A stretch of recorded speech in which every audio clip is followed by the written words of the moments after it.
Velkommen til restaurantlederuddannelsen. Jeg hedder Gry, og det er min kollega Annette, og det er os, der er ansvarlige for uddannelsen.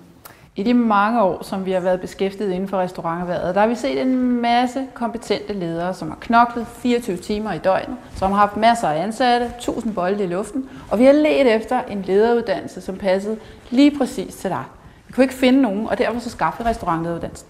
Det er en uddannelse, som er helt specielt designet til dig. Det er specielt designet i forhold til undervisningsmaterialet, til underviserne, måden, der undervises på, tidspunkterne, der undervises på, og det netværk, der skabes. Altså en uddannelse, der er specielt designet til ledere og lederaspiranter i branchen.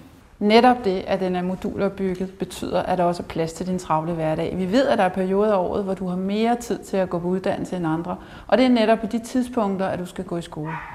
Du skal lære noget om coaching, så skal du lære noget om ledelse i praksis. Så skal du lære noget om økonomi, og til sidst skal du lære noget om afsætning. Og det skal du gøre cirka 7 dage per halvår. Når du er færdig med det, så er du merkonom. Det er en statsanerkendt uddannelse, som gør, at du får merit i det traditionelle skolesystem. Så udover at det er en uddannelse, der er udviklet til ledere i branchen, kan du også bruge den uden for branchen. Man kan sige, at den viden, som du opnår, og den teori, du får, jamen, der kan du, om man så må sige, hænge din allerede praktiske erfaring op på nogle kroge. Det, der har været særlig vigtigt for os, det er, at du for hver undervisningsmodul får redskaber hjem til din virksomhed, som du kan bruge i forhold til ledelse, i forhold til optimering af driften, i forhold til alt det, du beskæftiger dig med i din hverdag. Altså redskaber, som gør, at du kan gøre en forskel.